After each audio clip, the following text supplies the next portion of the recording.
and told secret strategy, the art of exhaustion, winning without fighting. Alright, folks, buckle up. We're about to dive into one of the coolest strategies in Sun Tzu's playbook. It's all about making your enemy tired while you're chilling with a lemonade. Sounds good, right? Sun Tzu said, tire them while you rest. But what does that mean in practice? Let's break it down.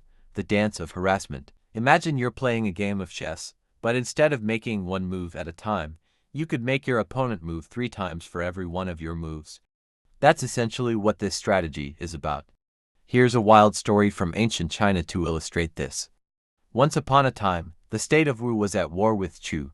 The Wu commander asked his advisor, "How do we win this?" The advisor, Wu Zixu, came up with a brilliant plan. Split our army into 3 groups. Send the first group to attack. When Chu sends out all their troops, we retreat. When they go back, we send the second group. Repeat this dance until they're exhausted. Then, bam, we hit them with everything we've got. Guess what? It worked like a charm.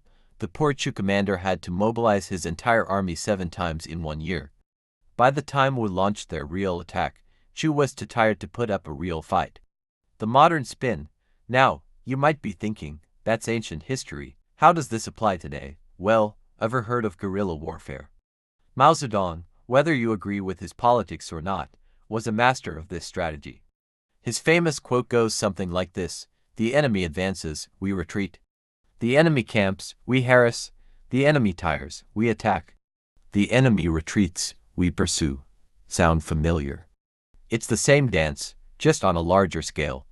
The challenge of judgment. Now, here's where it gets tricky. Sun Tzu's strategies sound simple, right? But there's a catch. The real challenge isn't knowing the strategy, it's knowing when to use it. Imagine you're a general. The enemy is approaching. Are they coming for a real fight, or are they just trying to wear you out? You don't know. As Mao said, once you're on the battlefield, you forget all about military theory. So, what's the secret? It's all about the big picture. You need to be the one calling the shots, not reacting to your enemy's moves. The power of preparation. Remember Li Mu, our patient general from earlier? His strategy wasn't just about waiting, it was about preparing. He fortified his defenses, trained his troops, and waited for the perfect moment. When that moment came, he struck decisively.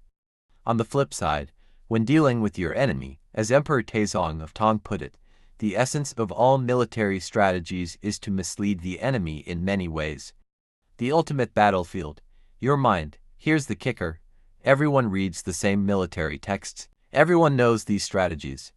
So why do some leaders succeed while others fail? It all comes down to judgment. And here's the real secret. Judging the enemy isn't the hard part. The hard part is judging yourself. When you truly understand your own strengths, weaknesses, and position, you'll know exactly how to respond to any situation the enemy throws at you. The takeaway. So, what's the big lesson here? It's not just about knowing the strategies. It's about understanding yourself, preparing thoroughly, and having the judgment to know when and how to apply these strategies. Remember, in leadership and in life, the most important battle isn't on the field, it's in your mind. Master that, and you've already won half the battle. The hidden danger. Falling for the divide and conquer strategy. Now, let's talk about something that has toppled empires and destroyed friendships. The art of sowing discord. Sun Tzu called it making close relations distant. But why do we fall for it? The answer might hit closer to home than you'd think. The Achilles heel of leadership. Imagine this. You're a powerful leader. You trust your advisors, your generals, but one day, you hear a whisper. Your most trusted general is plotting against you. What do? This isn't just ancient history. It's a tactic as old as time and as modern as today's office politics. Let's break it down with some historical examples. The fall of 400,000.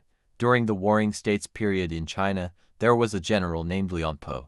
He suffered a few defeats and decided to play it safe, adopting a defensive strategy. Then, rumors started circulating.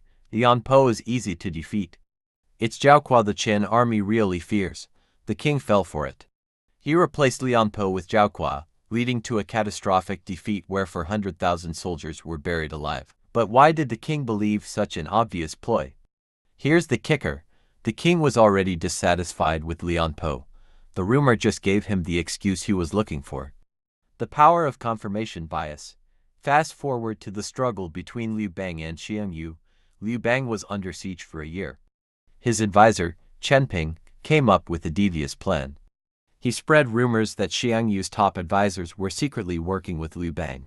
Xiang Yu fell for it. He started doubting his most loyal supporters, even driving away his mentor, Fin Zhang.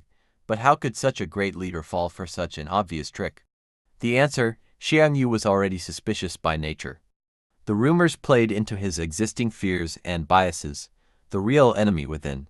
Here's the real truth bomb: the most dangerous conflicts aren't between enemies. They're between allies. Think about it. With enemies, it's simple. You compete, you fight, you negotiate. But with allies, it's a web of love, hate, loyalty, and betrayal. It's not just about competition, it's about emotions. The takeaway. So, how do you protect yourself and your team from these divide and conquer tactics? It all comes down to the leader's character and open-mindedness. Remember, 1. Be aware of your own biases.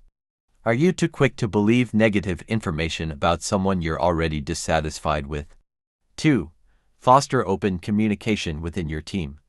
Don't let whispers and rumors fester. 3. Understand that internal competition is natural, but don't let it destroy team unity. 4. Most importantly, cultivate trust. A team bound by genuine trust is almost impossible to divide. In the end, the strongest fortress isn't built with stone. It's built with trust, communication, and mutual respect. Master these, and you'll be nearly invincible against the age-old tactic of divide and conquer.